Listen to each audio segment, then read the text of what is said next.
Hello everyone. We were doing chapter number 3, that is Discovering Tut. The saga continues, which is written by A.R. Williams. So, Discovering Tut is a chapter which gives us an in-depth insight of Tutankhamun or Tut, who was the last ruler of the powerful Pharaoh dynasty. And here we have read that he was the Pharaoh of Egypt, and when he was in his teenage, he sat on the throne and he died at a very, you could say, a very young age. Okay, and his death was a great mystery at that time. Some speculated that he was murdered, and he ruled in Egypt and its empire for centuries also. So in 1922 his tomb was discovered by Howard Carter in order to find out the truth, that what was the reason behind his death. Okay, so far we have read the chapter to page number 22, and we are on page number 23, sorry, and we were doing the second paragraph of this chapter on page number 23. So we had find out that on January 5 2005 they had taken the body in order to do a CT scan of it. Okay, and ਮੈਂ ਤੁਹਾਨੂੰ ਕੱਲ ਦੱਸਿਆ ਸੀਗਾ ਕਿ ਜਿਹੜੀਆਂ ਇਹ mummies ਨੇ ਇਹਨਾਂ ਨੂੰ ਰੱਖਿਆ ਜਾਂਦਾ ਆ ਕਿ ਜਿਹੜੇ ਪੁਰਾਣੇ ਜਿਹੜੇ ਕਿੰਗਸ ਸੀਗੇ, ਠੀਕ ਹੈ, ਉਹਨਾਂ ਨੇ ਇੱਕ ਕਰਸ ਮਿਲਿਆ ਹੁੰਦਾ ਹੈ, ਕੋਈ ਸ਼ਰਾਪ ਮਿਲਿਆ ਹੁੰਦਾ ਹੈ ਕਿ ਅਗਰ ਕੋਈ ਵੀ ਉਹਨਾਂ ਦੀ ਬੋਡੀ ਦੇ ਨਾਲ, ਠੀਕ ਹੈ, ਡੈਡ ਬੋਡੀ ਦੇ ਨਾਲ ਕੋਈ ਵੀ ਕਿਸੇ ਵੀ ਤਰ੍ਹਾਂ ਦੀ ਛੇੜਛਾੜ ਕਰਦਾ ਆ, ਠੀਕ ਹੈ, ਉਹਨਾਂ ਨੂੰ ਉਹਨਾਂ ਦੀ ਰੈਸਟਿੰਗ ਪਲੇਸ ਤੋਂ ਹਟਾਉਂਦਾ ਆ, ਦੈਨ ਉਸ ਇਨਸਾਨ ਦੇ ਨਾਲ ਕੁਛ ਨਾ ਕੁਛ ਬੁਰਾ ਜ਼ਰੂਰ ਹੁੰਦਾ ਹੈ, ਠੀਕ ਹੈ। So here we have got a clue that when they tried to move the body of King Tut from his resting place, ਇੱਕਦਮ ਜਿਹੜਾ ਵੈਦਰ ਸੀਗਾ ਉਹ ਚੇਂਜ ਹੋ ਗਿਆ ਸੀਗਾ, ਠੀਕ ਹੈ ਜੀ। So we will continue with the second paragraph. All afternoon, the usual line of tourists from around the world had descended into the cramped, rock-cut tomb some 26 feet underground to pay their respects. So here you can see that then the writer is saying that मतलब वो सारी afternoon, ठीक है, as usual जिमें tourist आंदे सीगे उन्होंने tombs ਨੂੰ ਦੇਖਣ ਲਈ, they had descended means to say gather, ठीक है, मतलब कि ਉਹ ਜਿਹੜੇ ਟੂਰਿਸਟ ਸੀਗੇ ਉੱਥੇ ਇਕੱਠੇ ਹੁੰਦੇ ਰਹੇ ਸੀਗੇ ਇਨਟੂ ਦ ਕ੍ਰੈਮਡ ਹੁੰਦਾ ਜਿਵੇਂ very small to fit into, ਬਹੁਤ ਹੀ ਛੋਟੀ ਜੀ, ਮਤਲਬ ਇੱਕ ਗੁਫਾਨੁਮਾ ਟਾਈਪ ਸੀਗਾ ਜਿਹੜੀ ਟੌਮ ਸੀਗੀ ਉਹਨਾਂ ਨੀਚੇ ਬਣਾਈ ਹੋਈ, ਕੁਛ 26 ਫੀਟ ਜਿਹੜੀ ਸੀਗੀ ਅੰਡਰਗਰਾਊਂਡ ਬਣੀ ਹੋਈ ਸੀਗੀ, in order to pay the respect to the dead mummies. So they gazed the murals on the walls of the burial chamber and peered at its gilded face. So ਕੀ ਕਰਦੇ ਸੀਗੇ ਕਿ they just have a look over the murals ਹੁੰਦੀਆਂ ਨੇ, ਜਿਵੇਂ ਕੋਈ ਕਹਿ ਸਕਦੇ ਕਿ ਪੇਂਟਿੰਗ ਹੋਏ, ਠੀਕ ਹੈ, ਔਰ ਕੁਛ ਅਦਰ ਤਰ੍ਹਾਂ ਦਾ ਆਰਟ ਵਰਕ ਹੋਵੇ। ਤੁਸੀਂ ਦੇਖੋਗੇ ਜਿਵੇਂ ਆਪਣੀਆਂ ਮੋਨੂਮੈਂਟਸ ਨੇ, ਠੀਕ ਹੈ, ਜਿਵੇਂ ਗੋਲਡਨ ਟੈਂਪਲ ਹੋਏ, ਠੀਕ ਹੈ, ਉਹਦੇ 'ਤੇ ਵਾਲਸ ਦੇ ਉੱਪਰ ਪੇਂਟਿੰਗਸ ਬਣੀ ਹੁੰਦੀ ਹੈ। So those are called murals, ਠੀਕ ਹੈ ਜੀ। So on the walls of the burial chamber, ਕਿ ਬਿਊਰਲ ਚੈਂਬਰ ਮਤਲਬ ਜਿੱਥੇ ਸਾਰੀਆਂ ਦੀ ਟੌਮਸ ਪਈਆਂ ਹੋਈਆਂ ਸੀਗੀਆਂ, so there were murals also, and they just look over those murals and peered at its gilded face, the most striking feature of his mummy shaped outer coffin lid. ਜਿਹੜੀ main ਚੀਜ਼ ਸੀਗੀ, ਠੀਕ ਹੈ ਜੀ, ਉਹ ਇਹ ਮੰਨਦੇ ਸੀਗੇ, ਇੱਕ ਮਤਲਬ ਐਡਮੀਰੇਸ਼ਨ ਪੁਆਇੰਟ ਸੀਗਾ ਇਸ ਚੀਜ਼ ਦਾ, ਠੀਕ ਹੈ, ਕਿ ਜਿਹੜਾ ਉਹਦਾ ਫੇਸ ਬਣਾਇਆ ਸੀਗਾ ਕਿੰਗ ਟਟ ਦੀ ਮੰਮੀ ਦਾ, ਠੀਕ ਹੈ, it was all covered with gold, ਠੀਕ ਹੈ ਜੀ, ਮਤਲਬ ਉਹਨੂੰ ਗੋਲਡ ਦੇ ਨਾਲ ਬਣਾਇਆ ਗਿਆ ਸੀਗਾ, ਠੀਕ ਹੈ ਜੀ, and it was really astonishing, ਠੀਕ ਹੈ। So first of all we will have a look at the tomb of king mummy which was made of gold, then we will move further. Okay, so this was how the mummy of king tut looks like, मतलब ਉਹਦਾ ਪੂਰਾ ਜਿਹੜਾ face ਸੀਗਾ ਉਹ cover ਕੀਤਾ ਗਿਆ ਸੀਗਾ, ਉਹਨੂੰ ਮਤਲਬ ਇੰਗਰੇਵ ਕੀਤਾ ਗਿਆ ਸੀਗਾ with gold, and you can look that it was really a very masterpiece in at its own, मतलब ਕਾਫੀ ਅੱਛੇ ਤਰੀਕੇ ਨਾਲ ਇਹਨੂੰ ਬਣਾਇਆ ਗਿਆ ਸੀਗਾ, and ਕਾਫੀ ਵਿਜ਼ਿਟਰਸ ਵਿਜ਼ਿਟ ਕਰਦੇ ਸੀਗੇ in order to just have a look at this mummy. Okay, so some visitors read from guidebooks in a whisper। ਕੁਛ ਲੋਕ ਕੀ ਕਰਦੇ ਸੀਗੇ ਦੇ ਜਸਟ ਮਤਲਬ ਉਹ ਡਿਸਕਸ ਕਰਦੇ ਸੀਗੇ ਆਪਣੀਆਂ ਗਾਈਡ ਬੁੱਕਸ ਤੋਂ, ਠੀਕ ਹੈ, ਕਿ ਜੋ ਕੁਛ ਲਿਖਿਆ ਹੋਇਆ ਸੀਗਾ about the history of those people who were buried over there। others stood silently, perhaps pondering Tut's untimely death in his late teens, or wondering with a shiver if the pharaoh's curse, death or misfortune falling upon those who disturb him was really true। ਹੁਣ ਠੀਕ ਹੈ, ਕੁਛ ਲੋਕ ਉੱਥੇ ਉਹਨੂੰ ਦੇਖਣ ਲਈ ਆਏ ਹੋਏ ਸੀਗੇ, ਠੀਕ ਹੈ, ਮਤਲਬ ਉਹ ਕੁਛ ਆਪਣੀ ਗਾਈਡ ਬੁੱਕਸ ਤੋਂ ਮਤਲਬ ਕੁਛ ਨਾ ਕੁਛ ਸਿੱਖਦੇ ਸੀਗੇ, ਐਂਡ ਕੁਛ wonder they something feel very surprised on the untimely death in his teen years, ਕਿ ਬਹੁਤ ਛੋਟੀ ਉਮਰ ਦੇ ਵਿੱਚ ਉਹਦੀ ਡੈਥ ਹੋ ਗਈ ਸੀਗੀ, ਕੁਛ ਉਸ ਚੀਜ਼ 'ਤੇ ਬੜਾ ਸ਼ੌਕ ਫੀਲ ਕਰਦੇ ਸੀਗੇ। So they might also be wondering if the curse of the pharaoh which lets to the descendant of misfortune upon the person who disturb him is true or not. ਮਤਲਬ ਜੋ ਕਰਸ ਉੱਥੇ ਉਹਨਾਂ ਨੂੰ ਮਿਲਿਆ ਸੀਗਾ, ਠੀਕ ਹੈ ਜੀ, ਉਹ ਇਹ ਵੀ ਸੋਚਦੇ ਸੀਗੇ ਕਿ whether it is true or ਨਾਟ, ਕਿ ਜੋ ਲੋਕ ਮੰਨਦੇ ਨੇ ਕਿ ਇਹਨਾਂ ਨੂੰ ਅਗਰ ਇਹਨਾਂ ਦੀਆਂ ਮੰਮੀਜ਼ ਦੇ ਨਾਲ, ਡੈਡ ਬੋਡੀਜ਼ ਨਾਲ ਅਗਰ ਕੋਈ ਛੇੜਛਾੜ ਕੀਤੀ ਜਾਂਦੀ ਹੈ, ਦੈਨ ਉਸ ਪਰਸਨ ਦੇ ਨਾਲ ਜ਼ਰੂਰ ਕੁਛ ਨਾ ਕੁਛ ਬੁਰਾ ਹੁੰਦਾ ਹੈ, ਠੀਕ ਹੈ, ਕੋਈ ਵੀ ਅਗਰ ਉਹਨਾਂ ਨੂੰ ਡਿਸਟਰਬ ਕਰਦਾ ਹੈ। ਇਹ ਚੀਜ਼ਾਂ ਵੀ ਲੋਕ ਉੱਥੇ ਜਿਹੜੇ ਨੇ ਉਹ ਡਿਸਕਸ ਕਰਦੇ ਸੀਗੇ, ਜਿਹੜੇ ਵਿਜ਼ਿਟਰਸ ਉੱਥੇ ਆਉਂਦੇ ਸੀਗੇ। ਸੋ now the mummy is in very bad condition because of what Carter did in the 1920s, said Jahi Hawass, Secretary General of Egypt's Supreme Council of the Antiquities, as he leaned over the body for a long first look। So now we have you could say read that the Jahi Hawass, who was the Secretary General of Egypt's Supreme Council of Antiquities, who leaned over the body to have a look, he said that the mummy was in a very bad condition because of what the British archaeologist Howard Carter did to it in the 1920s। ठीक है, मतलब कि कहते ਹੁਣ ਕਾਫੀ ਉਹਦੀ bed condition ਸੀਗੀ, ਕਿਉਂਕਿ ਮਤਲਬ ਜਦੋਂ ਹੋਵਰਡ ਕਾਰਟਰ ਨੇ ਰਿਸਰਚ ਕਰਨ ਦੇ ਲਈ ਇਸ ਮੰਮੀ ਨੂੰ ਫਾਈਂਡ ਆਊਟ ਕੀਤਾ ਸੀਗਾ 1920s ਦੇ ਵਿੱਚ, ਮਤਲਬ ਉਦੋਂ ਤੋਂ ਇਹ ਜਿਹੜੀ ਕਹਿ ਸਕਦੇ ਹੋ ਕਿ ਬੋਡੀ ਸੀਗੀ ਉਹਦੇ ਨਾਲ ਕਾਫੀ ਕਹਿ ਸਕਦੇ ਹੋ ਕਿ ਛੇੜਛਾੜ ਕੀਤੀ ਗਈ ਸੀਗੀ, ਐਂਡ ਕਾਫੀ ਜ਼ਿਆਦਾ ਮਤਲਬ ਇਹਨੂੰ ਨੁਕਸਾਨ ਪਹੁੰਚਾਇਆ ਗਿਆ ਸੀਗਾ, and now it is in a very bad condition. Okay, so Howard Carter, that is, was the British archaeologist who in 1922 discovered Tut's tomb after years of futile searching। So now ਹੁਣ ਮਤਲਬ ਉਹਨਾਂ ਨੇ ਪਹਿਲੀ ਗੱਲ ਤਾਂ ਦੇਖੀ ਕਿ ਪਹਿਲਾਂ ਹੀ ਕਹਿ ਦਿੱਤਾ ਕਿ ਮਤਲਬ ਕਾਫੀ ਬੈਡ ਕੰਡੀਸ਼ਨ 'ਚ ਸੀਗੀ ਜਿਹੜੀ ਸੀਗੀ ਕਿੰਗ ਟਟ ਦੀ ਮੰਮੀ ਸੀਗੀ, ਠੀਕ ਹੈ। ਨਾਓ ਇੱਕ ਉਹਨਾਂ ਨੇ ਹੁਣ ਫਿਊਟਾਈਲ ਸਰਚਿੰਗ ਬੋਲਿਆ ਹੋਇਆ ਹੈ। ਫਿਊਟਾਈਲ ਮੀਨਸ ਟੂ ਸੇ ਪੁਆਇੰਟਲੈਸ, ਠੀਕ ਹੈ, ਜਿਹਨੂੰ ਕਰਨ ਦਾ ਕੋਈ ਮਤਲਬ ਮਕਸਦ ਨਾ ਹੋਏ, ਜਾਂ ਕਹਿ ਸਕਦੇ ਹੋ ਕਿ ਬੇਵਜ੍ਹਾ, ਠੀਕ ਹੈ ਜੀ, without any kind of benefit, ਠੀਕ ਹੈ। ਹੁਣ ਇਹਦੇ 'ਚ ਉਹ ਕੀ ਕਹਿਣਾ ਚਾਹੁੰਦੇ ਨੇ ਕਿ ਜਿਵੇਂ 1922 ਦੇ ਵਿੱਚ ਉਹਨੂੰ ਫਾਈਂਡ ਆਊਟ ਕਰ ਲਿਆ ਗਿਆ ਸੀਗਾ, ਠੀਕ ਹੈ, ਹੋਵਰਡ ਕਾਰਟਰ ਦੇ ਦੁਆਰਾ, ਠੀਕ ਹੈ, ਆਫਟਰ ਅ ਲੌਂਗ ਸਰਚ, ਠੀਕ ਹੈ, ਬਟ ਉਹ ਕੀ ਕਹਿੰਦੇ ਨੇ ਉਹਨੂੰ ਕਿ ਫਿਊਟਾਈਲ ਸੀਗੀ ਸਰਚਿੰਗ ਉਹਦੀ, ਠੀਕ ਹੈ। ਕਿਉਂ ਸੀਗੀ? Because it's contents though hastily ransacked in antiquity were surprisingly complete। ਹੁਣ ਕਹਿੰਦੇ ਨੇ ਐਂਟੀਕਿਊਟੀ ਬੇਟਾ ਹੁੰਦਾ ਆ ਜਿਵੇਂ ਓਲਡਨੈਸ ਹੋਵੇ ਜਾਂ ਏਜ ਹੋਵੇ, ਠੀਕ ਹੈ, ਜਿਵੇਂ ਕਹਿ ਸਕਦੇ ਹੋ ਕਿ ਪੁਰਾਣੀ ਕੋਈ ਚੀਜ਼।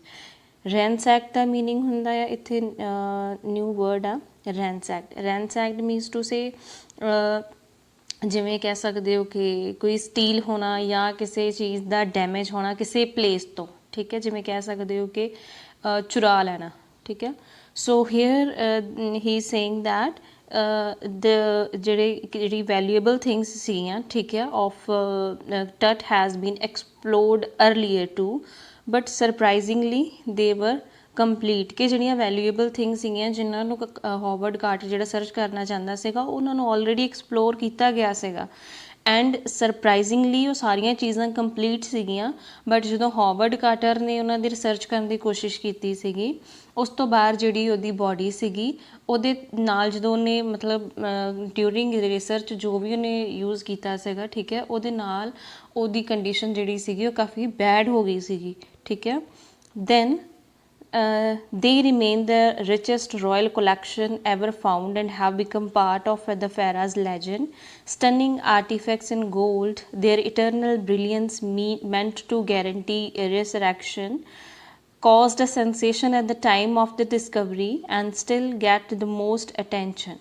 So now ਹੁਣ ਕੀ ਇਹਦੇ 'ਚ ਇੱਕ ਨਿਊ ਮਤਲਬ ਚੀਜ਼ ਤੁਸੀਂ ਹੁਣ ਦੇਖੋਗੇ, ਰਿਸਰੈਕਸ਼ਨ ਹੁੰਦੀ ਹੈ ਰੀਸਟੋਰੇਸ਼ਨ ਟੂ ਲਾਈਫ, ਮਤਲਬ ਕਿ ਪੁਨਰ ਜਨਮ ਵਗੈਰਾ, ਠੀਕ ਹੈ ਜੀ। ਸੋ ਇਹਦੇ 'ਚ ਕੀ ਹੁਣ ਕਹਿੰਦਾ ਹੈ ਕਿ ਮਤਲਬ ਐਜ਼ ਅ ਟਰੈਜਰ ਜਿਹੜੀ ਕਿੰਗ ਟਟ ਦੀ ਮੰਮੀ ਹੈ ਉਹਨੂੰ ਐਜ਼ ਅ ਖਜ਼ਾਨੇ ਦੇ ਤੌਰ 'ਤੇ ਹੁਣ ਦੱਸਦੇ ਪਏ ਨੇ ਐਂਡ ਐਜ਼ ਅ ਲੈਜੈਂਡ ਦੇ ਤੌਰ 'ਤੇ ਵੀ ਦੱਸਦੇ ਪਏ ਨੇ। ਉਹ ਕਿਉਂ ਦੱਸਦੇ ਪਏ ਨੇ? Because they think that this is the most valuable and the most richest grave till date, ਠੀਕ ਹੈ ਜੀ, and has become to be known as the pharaohs legend, ਠੀਕ ਹੈ ਜੀ। ਹੁਣ as a treasure and as a legend ਉਸ king Tut ਦੀ mummy ਨੂੰ ਲਿਆ ਗਿਆ ਹੈ, ਬਿਕਾਜ਼ ਅੱਜ ਤੱਕ ਕਿਸੇ ਦੀ ਵੀ ਜਿਹੜੀ ਡੈਡ ਬੋਡੀ ਆ ਉਹਨੂੰ ਇਸ ਤਰ੍ਹਾਂ ਦੀ ਗ੍ਰੇਵ ਬਣਾ ਕੇ ਜਾਂ ਟੌਮ ਬਣਾ ਕੇ ਨਹੀਂ ਰੱਖਿਆ ਗਿਆ, ਠੀਕ ਹੈ। ਇਹ ਫਸਟ ਫੈਰਾ ਹੀ ਸੀਗਾ ਜਿਹਦੀ ਟੌਮ ਨੂੰ ਗੋਲਡ ਦੇ ਨਾਲ ਕਵਰ ਕੀਤਾ ਗਿਆ ਸੀਗਾ, ਠੀਕ ਹੈ। ਦੈਨ ਕੀ ਕਹਿੰਦੇ ਨੇ, ਹਾਂ ਇੱਕ ਨਾਲ ਉਹਨਾਂ ਨੇ ਕੀ ਕਹਿ ਦਿੱਤਾ ਆ ਕਿ ਦੇ ਬਿਲੀਵ ਇਨ ਦ ਰਿਸਰੈਕਸ਼ਨ, ਕਿ ਉਹ ਮਤਲਬ ਬਿਲੀਵ ਕਰਦੇ ਨੇ ਆਫਟਰ ਲਾਈਫ ਵੀ, ਠੀਕ ਹੈ। ਹੁਣ ਇਟ ਹੈਜ਼ ਆਰਟੀਫੈਕਟਸ ਇਨ ਗੋਲਡ, ਠੀਕ ਹੈ, ਮਤਲਬ ਉਹ ਚੀਜ਼ ਕਵਰ ਕੀਤੀ ਹੈ ਉਹਨਾਂ ਨੇ ਗੋਲਡ ਨਾਲ, ਜਿਵੇਂ ਤੁਸੀਂ ਪਹਿਲਾਂ ਪਿਕ ਦੇ ਵਿੱਚ ਦੇਖਿਆ ਹੋਏਗਾ, ਆਲਰੇਡੀ ਮੈਂ ਐਕਸਪਲੇਨ ਕੀਤਾ ਹੋਇਆ, ਦਿਖਾਈ ਵੀ ਹੋਈ ਹੈ ਤੁਹਾਨੂੰ ਗ੍ਰੇਵ ਦੀ ਪਿਕ। ਉਹਦੇ 'ਚ ਤੁਸੀਂ ਦੇਖੋਗੇ ਕਿ everything is covered with gold, okay, which are eternally beautiful and as good as new, ਕਿ ਹਰ ਟਾਈਮ ਇਹ ਜਸਟ ਨਿਊ ਲੱਗਦੀ ਆ and still get the most attention, ਠੀਕ ਹੈ। ਇਹ ਕਦੇ ਵੀ ਨਹੀਂ ਲੱਗਦਾ ਕਿ ਇਹ ਪੁਰਾਣੀ ਹੋ ਗਈ ਆ, ਠੀਕ ਹੈ। ਜਿਵੇਂ ਵਿਜ਼ਿਟਰਸ ਆਉਂਦੇ ਨੇ ਇਹ ਅਟਰੈਕਟ ਕਰਦੀ ਹੈ ਉਹਨਾਂ ਨੂੰ ਹਰ time, as its looks always and every time new. So but that was also buried with everyday things he would want in the afterlife: board games, a bronze razor, linen undergarments, cases of food and wine. ਸੋ ਇੱਥੇ ਤੁਸੀਂ ਦੇਖੋ ਕਿ ਪਹਿਲਾਂ ਵੀ ਮੈਂ ਸਮਝਾਇਆ ਤੁਹਾਨੂੰ ਕਿ ਇਹਦੇ ਵਿੱਚ ਉਹ ਆਫਟਰ ਲਾਈਫ ਬਿਲੀਵ ਕਰਦੇ ਨੇ, ਠੀਕ ਹੈ। ਹੁਣ ਕੀ ਕਿਹਾ ਗਿਆ ਆ ਕਿ ਜਦੋਂ ਕਿੰਗ ਟਟ ਨੂੰ ਦਫਨਾਇਆ ਗਿਆ ਸੀਗਾ, ਠੀਕ ਹੈ, ਉਸ ਟਾਈਮ 'ਤੇ ਜਦੋਂ ਉਹਨੂੰ ਬਰੀ ਕੀਤਾ ਆ, he was buried with the things of daily use like a razor, bronze razor which was made of bronze, then linen garments and boxes of food and wine which he could use in the next life, ਕਿ ਠੀਕ ਹੈ ਇਹਨਾਂ ਚੀਜ਼ਾਂ ਨੂੰ ਕਿਉਂ ਬਰੀ ਕੀਤਾ ਗਿਆ ਨਾਲ, so that he could use these things in the next life। ਹੁਣ ਸਾਨੂੰ ਇਹ ਚੀਜ਼ਾਂ ਥੋੜ੍ਹੀਆਂ ਮਤਲਬ ਲੱਗਦੀਆਂ ਨੇ ਕਿ ਇਹ ਚੀਜ਼ਾਂ ਮੈਟਰ ਨਹੀਂ ਕਰਦੀਆਂ, ਕਿ ਅਗਰ ਕਿਸੇ ਦੀ ਡੈਡ ਬੋਡੀ ਦੇ ਨਾਲ ਉਹਦੀਆਂ ਕਹਿ ਸਕਦੇ ਹੋ ਕਿ ਵੈਲਿਊਏਬਲ ਥਿੰਗਸ ਨੂੰ ਅਗਰ ਆਪਾਂ ਬਰੀ ਕਰ ਦਿੰਦੇ ਹਾਂ, that there is a possibility that he would use these things in the next life. Now in the modern era we could assume that these things are pointless, ਕਿ ਇਹਨਾਂ ਦਾ ਕੋਈ ਫਾਇਦਾ ਨਹੀਂ ਹੈ, ਠੀਕ ਹੈ। but at that time people were of the view that there is a life after that, so they think that these things should be buried with the along with the dead person, so that he could use these things in the next life, okay। so it was just a perception of those people. Then after months of carefully recording the pharaoh's funerary treasures, Carter began investigating his 3 nested coffins. Opening the first, he found a shroud adorned with garlands of willow and olive leaves, wild celery, lotus petals, and cornflowers, the faded evidence of a burial in March or April. So first of all, what are funerary treasures? Funerary treasure means to say the valuable things with which the king was buried, ਠੀਕ ਹੈ। ਸਾਰੀਆਂ ਹੀ ਚੀਜ਼ਾਂ ਜਿਹੜੀਆਂ ਦਫਨਾਈਆਂ ਜਾਂਦੀਆਂ ਨੇ ਜਾਂ ਰੱਖੀਆਂ ਜਾਂਦੀਆਂ ਨੇ ਕਿੰਗਸ ਦੇ ਨਾਲ ਜਦੋਂ ਉਹਨਾਂ ਦਾ ਬਿਊਰਲ ਟਾਈਮ ਹੁੰਦਾ ਹੈ, ਠੀਕ ਹੈ। So I will show you what kind of funerary treasures were buried along with the dead bodies of the kings.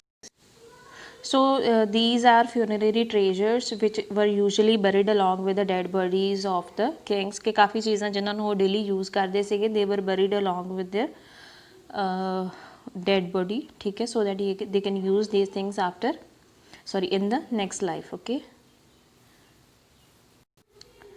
so now he is saying that after months of carefully recording pharaoh's funerary treasure, मतलब ਕਾਫੀ ਮਹੀਨਿਆਂ ਤੱਕ investigate ਹੁੰਦੀ ਰਹੀ ਜਿਹੜੀਆਂ ਵੀ ਚੀਜ਼ਾਂ ਨਾਲ ਦਫਨਾਈਆਂ ਗਈਆਂ ਸੀਗੀਆਂ ਉਸ ਡੈਡ ਬੋਡੀ ਦੇ ਨਾਲ, ਠੀਕ ਹੈ। ਸੋ ਦੈਨ ਉਹਨਾਂ ਚੀਜ਼ਾਂ ਨੂੰ ਫਿਊਨਰਰੀ ਟ੍ਰੇਜਰਸ ਨੂੰ ਇਨਵੈਸਟੀਗੇਟ ਕਰਨ ਤੋਂ ਬਾਅਦ ਕਾਰਟਰ ਮੂਵ ਔਨ ਕੀਤਾ ਉਹਦੀ ਡੈਡ ਬੋਡੀ ਵੱਲ, ਠੀਕ ਹੈ। ਹੁਣ ਜਿਹੜੀ ਉਹਦੀ ਡੈਡ ਬੋਡੀ ਸੀਗੀ ਉਹਨੂੰ 3 ਕੌਫਿਨਸ ਜਾਂ ਕਹਿ ਸਕਦੇ ਹੋ ਕਿ 3 ਲੇਅਰਸ ਦੇ ਨਾਲ ਕਵਰ ਕੀਤਾ ਗਿਆ ਸੀਗਾ। ਜਦੋਂ ਉਹਨੇ ਫਸਟ ਲੇਅਰ ਨੂੰ ਓਪਨ ਕੀਤਾ he found a shroud adorned with garlands of willow and olive leaves. ਹੁਣ ਇਹ ਜਿਹੜਾ ਫਸਟ ਜਿਹੜਾ ਕਹਿ ਸਕਦੇ ਹੋ ਕਿ ਜਿਹੜੀ ਫਸਟ ਕਹਿ ਸਕਦੇ ਹੋ ਕਿ ਇਹਦੀ ਕਹਿ ਸਕਦੇ ਹੋ ਲੇਅਰ ਸੀਗੀ, ਠੀਕ ਹੈ, ਉੱਥੇ ਉਹਨੇ ਕਫਿਨ ਨੂੰ ਫਾਈਂਡ ਆਊਟ ਕੀਤਾ ਕਿ ਉੱਥੇ ਕਫਿਨ ਸੀਗਾ and he found a piece of cloth with garlands of willow and olive leaves with wild celery. ਮਤਲਬ ਇਹ ਸਾਰੇ ਫਲਾਵਰ ਸੀਗੇ ਜਿਨ੍ਹਾਂ ਦੇ ਨਾਲ ਉਹਨੂੰ ਦਫਨਾਇਆ ਗਿਆ ਸੀਗਾ ਐਂਡ ਇਹ ਸਾਰੇ ਹੀ ਜਿਹੜੇ ਫਲਾਵਰਸ ਨੇ ਅਵੇਲੇਬਲ ਹੁੰਦੇ ਨੇ ਬੇਟਾ ਮਾਰਚ ਔਰ ਅਪ੍ਰੈਲ ਦੇ ਵਿੱਚ, ਠੀਕ ਹੈ। ਇਹ ਜਸਟ ਇੰਡੀਕੇਸ਼ਨ ਦੇ ਰਹੇ ਸੀਗੇ ਕਾਰਟਰ ਨੂੰ that he might died in the month of March ਔਰ ਅਪ੍ਰੈਲ, ਠੀਕ ਹੈ ਜੀ। ਵੈਨ ਹੀ ਫਾਈਨਲੀ ਰੀਚਡ ਮਮੀ ਥਰੂ ਦੋ ਹੀ ਰੈਨ ਇਨ ਟੂ ਟਰਬਲ। ਜਦੋਂ ਫਾਈਨਲੀ ਕਹਿ ਸਕਦੇ ਹੋ ਕਿ 3 ਲੀਅਰਸ ਤੋਂ ਬਾਅਦ ਜਦੋਂ ਉਹਨੇ ਦੇਖਿਆ ਉਹਦੀ ਫਾਈਨਲੀ ਉਹਦੀ ਡੈਡ ਬੋਡੀ ਨੂੰ, ਦੈਨ ਉਹ ਥੋੜ੍ਹਾ ਟਰਬਲ ਦੇ ਵਿੱਚ ਆ ਗਿਆ। And Y he was in trouble ਆਪਾਂ ਪੜ੍ਹਦੇ ਆ The ritual resins had hardened, cementing to the bottom of his solid gold coffin. No amount of legitimate force could move them, Carter wrote later. What was to be done? ਹੁਣ ਬੇਟਾ ਇੱਥੇ legitimate ਹੁੰਦਾ, legitimate means to say reasonable, ਠੀਕ ਹੈ। ਹੁਣ ਇੱਥੇ ਧਿਆਨ ਨਾਲ ਦੇਖਿਓ ਕੀ ਕਹਿਣਾ ਚਾਹੁੰਦੇ ਨੇ ਕਿ ਪਹਿਲੀ ਗੱਲ ਕਿ ਜਦੋਂ ਉਹਨਾਂ ਰਿਚੁਅਲ ਹੁੰਦਾ ਆ ਕਿਵੇਂ ਟ੍ਰੈਡੀਸ਼ਨਸ ਹੁੰਦੇ ਨੇ ਅਲੱਗ-ਅਲੱਗ, ਠੀਕ ਹੈ। ਇਹ ਹੁੰਦੇ ਨੇ ਆਪਣੇ ਰਿਲੀਜਨ ਦੇ ਅਕੋਰਡਿੰਗ ਕਿ ਕਿਸ ਜਦੋਂ ਆਦਮੀ ਦੀ ਡੈਥ ਹੋ ਜਾਂਦੀ ਹੈ ਦੈਨ ਉਸ ਡੈਡ ਬੋਡੀ ਨਾਲ ਕੀ ਕਰਨਾ ਚਾਹੀਦਾ ਹੈ। ਕਿਤੇ ਉਹਨੂੰ ਜਲਾ ਦਿੱਤਾ ਜਾਂਦਾ ਹੈ, ਕਿਤੇ ਦਫਨਾ ਦਿੱਤਾ ਜਾਂਦਾ ਹੈ, ਠੀਕ ਹੈ। ਐਂਡ ਕਈ ਜਗ੍ਹਾ 'ਤੇ ਟੌਮ ਦੇ ਵਿੱਚ ਉਹਨੂੰ ਰੈਸਟਿੰਗ ਪਲੇਸ ਦੇ ਵਿੱਚ ਰੱਖ ਦਿੱਤਾ ਜਾਂਦਾ ਹੈ। ਸੋ ਇੱਥੇ ਇਹਨਾਂ ਨੇ ਕੀ ਇੱਕ ਵਰਡ ਦੇਖਿਓ ਇੱਥੇ the ritual resins had hardened cementing touch to the bottom of his solid gold coffin. ਮਤਲਬ ਗੋਲਡ ਦਾ ਤੇ ਉਹਨਾਂ ਨੇ ਬਣਵਾ ਲਿਆ ਸੀਗਾ ਟੌਮ ਨੂੰ, ਠੀਕ ਹੈ। ਹੁਣ ਜਦੋਂ ਡੈਡ ਬੋਡੀ ਨੂੰ ਉਹਦੇ 'ਚ ਰੱਖਣਾ ਸੀਗਾ ਉਹਦੇ 'ਚ ਕੁਛ ਰਿਚੁਅਲਸ ਨੇ, ਕੁਛ ਟ੍ਰੈਡੀਸ਼ਨਸ ਨੇ ਜਿਹੜੇ ਇਹਨਾਂ ਨੂੰ ਜਿਹੜੇ ਫੋਲੋ ਕਰਦੇ ਨੇ, ਠੀਕ ਹੈ। ਜਦੋਂ ਡੈਡ ਬੋਡੀ ਨੂੰ ਕਵਰ ਕੀਤਾ ਜਾਂਦਾ ਆ ਕਿਸੇ ਪੀਸ ਆਫ ਕਲੋਥ ਦੇ ਨਾਲ ਦੈਨ ਕੀ ਕਰਦੇ ਨੇ ਕਿ ਇੱਕ ਤਰ੍ਹਾਂ ਦਾ ਕਹਿ ਸਕਦੇ ਹੋ ਕਿ ਮਟੀਰੀਅਲ ਜਾਂ ਸਬਸਟੈਂਸ ਯੂਜ਼ ਕਰਦੇ ਨੇ ਤਾਂ ਕਿ ਜਿਹੜੀ ਬੋਡੀ ਆ ਫਰਮਲੀ ਅਟੈਚਡ ਰਹੇ ਬੋਟਮ ਦੇ ਨਾਲ, ਠੀਕ ਹੈ ਜੀ। Now I will show you what resins actually look like. So this is resins which is collected from some kind of tree, ਠੀਕ ਹੈ। ਇਹੋ ਜਿਹੀਆਂ ਚੀਜ਼ਾਂ ਨੂੰ ਯੂਜ਼ ਕਰਕੇ ਤੁਸੀਂ ਇਹਨੂੰ ਜਿਵੇਂ ਇਨ ਸਿੰਪਲ ਵਰਡਸ ਤੁਸੀਂ ਕਹਿ ਸਕਦੇ ਹੋ ਕਿ ਜਿਵੇਂ ਗਮ ਦੇ ਨਾਲ ਕਿਸੇ ਚੀਜ਼ ਨੂੰ ਚਿਪਕਾ ਦਿੱਤਾ ਜਾਂਦਾ, ਠੀਕ ਹੈ। ਇਸੇ ਤਰੀਕੇ ਨਾਲ ਰੈਜ਼ਨਸ ਨੂੰ ਯੂਜ਼ ਕਰਕੇ, ਠੀਕ ਹੈ, ਉਹ ਬੋਡੀ ਨੂੰ ਕਵਰ ਕੀਤਾ ਜਾਂਦਾ ਸੀਗਾ so that it should be attached at the bottom of the Tom, ਠੀਕ ਹੈ। ਹੁਣ ਰੈਜ਼ਨਸ ਵੈਸੇ ਤਾਂ ਕਰੀਏ ਕਿ ਸਟਿਕਲੀ ਫਲੇਮੇਬਲ ਸਬਸਟੈਂਸ ਹੁੰਦਾ ਜਿਹੜਾ ਇਨਸੋਲੂਬਲ ਹੁੰਦਾ ਵਾਟਰ ਦੇ ਵਿੱਚ, ਠੀਕ ਹੈ ਜੀ। ਸੋ ਇਹ ਚੀਜ਼ਾਂ ਨੂੰ ਯੂਜ਼ ਕਰਕੇ ਮਤਲਬ ਉਹਦੀ ਮਮੀਫਿਕੇਸ਼ਨ ਜਿਹੜੀ ਸੈਰਮਨੀ ਕੀ ਸੀਗੀ ਮਮੀਫਿਕੇਸ਼ਨ ਦੀ ਉਹ ਕੀਤੀ ਜਾਂਦੀ ਸੀਗੀ, ਠੀਕ ਹੈ। ਦੈਨ ਹੁਣ ਪ੍ਰੋਬਲਮ ਇਹ ਸੀਗੀ ਕਿ ਜਿਹੜੇ ਉਹਨਾਂ ਨੇ ਰੈਜ਼ਨਸ ਮੀਨਸ ਤੁਸੀਂ ਜਿਹੜੀ ਗਮ ਵਗੈਰਾ ਯੂਜ਼ ਕੀਤੀ ਸੀਗੀ, ਠੀਕ ਹੈ, ਸਟਿਕ ਕਰਨ ਲਈ ਬੋਡੀ ਨੂੰ, ਉਹ ਇੰਨੀ ਕੁ ਜ਼ਿਆਦਾ ਹਾਰਡ ਹੋ ਚੁੱਕੀ ਸੀਗੀ that it was very difficult for Carter to ਉਸ ਚੀਜ਼ ਨੂੰ ਜਿਹੜੀ ਬੜੀ ਜ਼ਿਆਦਾ ਫੋਰਸ ਚਾਹੀਦੀ ਸੀਗੀ ਕਿੰਗ ਟੱਟ ਦੀ ਮੰਮੀ ਨੂੰ ਉਸ ਟੌਮ ਦੇ ਵਿੱਚੋਂ ਬਾਹਰ ਲੈ ਕੇ ਆਈ ਜਾਏ। So Carter wrote later what was to be done. So now he was in a very big trouble that what should be done in order to take the body of King Tut out of the tomb. So the sun can beat down like a hammer this far south in Egypt and Carter tried to use it to loosen the resins. So ਹੁਣ ਉਹਨੇ ਸੋਚਿਆ ਕਿ ਮਤਲਬ ਜਿਹੜਾ ਸਨ ਦੀ ਜਿਹੜੀ heat ਆ maybe it could work like a hammer ਕਿ ਉਸ ਟਾਈਮ 'ਤੇ ਮਤਲਬ ਇਜਿਪਟ ਦੇ ਵਿੱਚ ਕਾਫੀ ਜ਼ਿਆਦਾ ਕਹਿ ਸਕਦੇ ਹੋ ਕਿ ਹੌਟ ਵੈਦਰ ਸੀਗਾ ਐਂਡ ਜਿਹੜੀ ਇਹ ਸਨ ਦੀ ਜਿਹੜੀ ਸਨਲਾਈਟ ਇਹਨੂੰ ਯੂਜ਼ ਕੀਤਾ ਜਾ ਸਕਦਾ ਆ in order to lose the resins to some extent for several hours he set the mummy outside in blazing sunshine that heated it to 149 degrees Fahrenheit। ਮਤਲਬ ਉਹਨੂੰ ਕਿੰਗ ਟੱਟ ਦੀ ਮੰਮੀ ਨੂੰ ਸਨਸ਼ਾਈਨ ਦੇ ਵਿੱਚ ਰੱਖਿਆ ਗਿਆ ਸੀਗਾ, ਠੀਕ ਹੈ। 149 ਡਿਗਰੀ ਸੈਲਸੀਅਸ ਫੈਰਨਹਾਈਟ ਜਿਹੜਾ ਟੈਂਪਰੇਚਰ ਸੀਗਾ, ਠੀਕ ਹੈ, ਤਾਂ ਕਿ ਕੁਛ ਹੱਦ ਤੱਕ ਜਿਹੜੀ ਉਹ ਲੂਜ਼ ਹੋ ਜੇ ਜਿਹੜੀ ਰੈਜ਼ਨ ਸੀਗੀ ਐਂਡ ਉਹਨਾਂ ਦਾ ਕੰਮ ਜਿਹੜਾ ਸੀਗਾ ਥੋੜ੍ਹਾ ਆਸਾਨ ਹੋ ਜੇ। ਬਟ ਨਥਿੰਗ ਬਜ਼ਡ ਹੁੰਦਾ ਬੇਟਾ ਜੀ ਮੂਵ ਸਲਾਈਟਲੀ, ਠੀਕ ਹੈ, ਮੂਵਡ ਸਲਾਈਟਲੀ ਕਿ ਕੁਛ ਥੋੜ੍ਹਾ ਜਿਹਾ ਹੀ ਕਹਿ ਸਕਦੇ ਹੋ ਕਿ ਮਾਮੂਲੀ ਜਿਹਾ ਹੀ ਫਰਕ ਪਿਆ ਸੀਗਾ ਇੰਨੇ ਘੰਟੇ ਵੇਟ ਕਰਨ ਤੋਂ ਬਾਅਦ ਵੀ। He reported with scientific detachment that the consolidated material had to be chiseled away from beneath the limbs and trunk before it was possible to raise the king's remains. Now consolidate ਦਾ ਬੇਟਾ meaning ਹੁੰਦਾ ਹੈ ਜਿਵੇਂ ਕਹਿ ਸਕਦੇ ਹੋ ਕਿ solid, ਠੀਕ ਹੈ। ਇੱਕ ਨਾ ਸੋਲਿਡ ਮਟੀਰੀਅਲ ਨੇ ਇੱਕ ਸਾਇੰਟੀਫਿਕ ਵੇ ਦੇ ਨਾਲ ਉਹਨੇ ਕੀ ਕਿਹਾ ਕਿ ਇਸ ਸੋਲਿਡ ਮਟੀਰੀਅਲ ਨੂੰ ਮਤਲਬ ਚਿਜ਼ਲ ਕਰਨਾ ਪੈਣਾ ਆ ਇੱਕ ਇਕਵਿਪਮੈਂਟ ਦੇ ਨਾਲ ਹੀ ਜਿਹੜਾ ਆ ਰਿਮੂਵ ਕਰਕੇ, ਠੀਕ ਆ, ਇਹਨੂੰ ਜਿਹੜਾ ਆਪਾਂ ਬਾਹਰ ਲੈ ਕੇ ਆ ਸਕਦੇ ਆ, ਠੀਕ ਆ। ਕਿ ਜਿੰਨਾ ਵੀ ਕਹਿ ਸਕਦੇ ਹੋ ਕਿ ਫੋਰਸ ਲਗਾ ਲਓ, ਠੀਕ ਹੈ, ਕੁਛ ਨਹੀਂ ਹੋਣ ਵਾਲਾ ਸੀਗਾ ਉਹਨੂੰ। ਇਟ ਮਸਟ ਬੀ ਚਿਜ਼ਲਡ ਅਵੇ, ਮਤਲਬ ਚਿਜ਼ਲ ਦੀ ਹੈਲਪ ਦੇ ਨਾਲ ਇਹਨੂੰ ਯੂਜ਼ ਕਰਕੇ, ਠੀਕ ਆ, ਜਿਹੜਾ ਕਿੰਗ ਟਟ ਦੀ ਮੰਮੀ ਆ ਉਹਨੂੰ ਉਸ ਟੌਮ ਤੋਂ ਬਾਹਰ ਉਹ ਲੈ ਕੇ ਆ ਸਕਦੇ ਸੀਗੇ। ਇਸ ਤੋਂ ਇਲਾਵਾ ਉਹਨਾਂ ਦੇ ਕੋਲੇ ਕੋਈ ਹੋਰ ਆਪਸ਼ਨ ਨਹੀਂ ਸੀਗੀ। ਇਹ ਕਾਰਟਰ ਨੇ ਮਤਲਬ ਫਾਈਨਲਾਈਜ਼ ਕੀਤਾ ਸੀਗਾ ਇੱਕ ਸਾਇੰਟੀਫਿਕ ਕਹਿ ਸਕਦੇ ਪੁਆਇੰਟ ਆਫ ਵਿਊ ਤੋਂ ਸੋਚ ਕੇ that this is the only thing that they could do. Now I chisel, ਕਿ ਚਿਜ਼ਲ ਮਤਲਬ ਐਕਚੁਅਲੀ 'ਚ ਹੈ ਕੀ ਚੀਜ਼। ਸੋ ਦਿਸ ਇਜ਼ ਚਿਜ਼ਲ ਬੇਟਾ। ਇਹ ਚੀਜ਼ ਨੂੰ ਯੂਜ਼ ਕਰਕੇ ਹੋਵਰਡ ਕਾਰਟਰ ਚਾਹੁੰਦਾ ਸੀਗਾ ਕਿ ਕਿੰਗ ਟਟ ਦੀ ਮੰਮੀ ਨੂੰ ਸਟੋਮ ਤੋਂ ਬਾਹਰ ਜਿਹੜਾ ਆਪਾਂ ਲੈ ਕੇ ਆ ਸਕਦੇ ਹਾਂ। ਸੋ ਇਹੋ ਜਿਹੇ ਇਕਵਿਪਮੈਂਟਸ ਯੂਜ਼ ਉਹ ਹੁਣ ਯੂਜ਼ ਕਰਨਗੇ, ਠੀਕ ਹੈ, ਕਿਉਂਕਿ ਜਿਹੜੀ ਰੈਜ਼ਨਸ ਉਹਨੇ ਯੂਜ਼ ਕੀਤੀ ਸੀਗੀ ਉਹਨੇ ਕਿੰਗ ਟਟ ਦੀ ਮੰਮੀ ਨੂੰ ਬਹੁਤ ਜ਼ਿਆਦਾ ਕਹਿ ਸਕਦੇ ਹੋ ਕਿ ਹਾਰਡ ਕਰ ਦਿੱਤਾ ਸੀਗਾ that it was just stick to the bottom of the gold tomb, ਠੀਕ ਹੈ। ਕਿ ਹੁਣ ਬਹੁਤ ਮੁਸ਼ਕਿਲ ਸੀਗਾ ਕਿ ਵਿਦਆਊਟ ਐਨੀ ਐਫਰਟ ਉਸ ਕਿੰਗ ਟਟ ਦੀ ਮੰਮੀ ਨੂੰ ਉਸ ਗ੍ਰੇਵ ਤੋਂ ਬਾਹਰ ਲੈ ਕੇ ਆਉਣਾ, ਠੀਕ ਹੈ ਜੀ। ਸੋ I think this is sufficient for today. In case if you have any problem beta, you can ask me, okay? Thank you.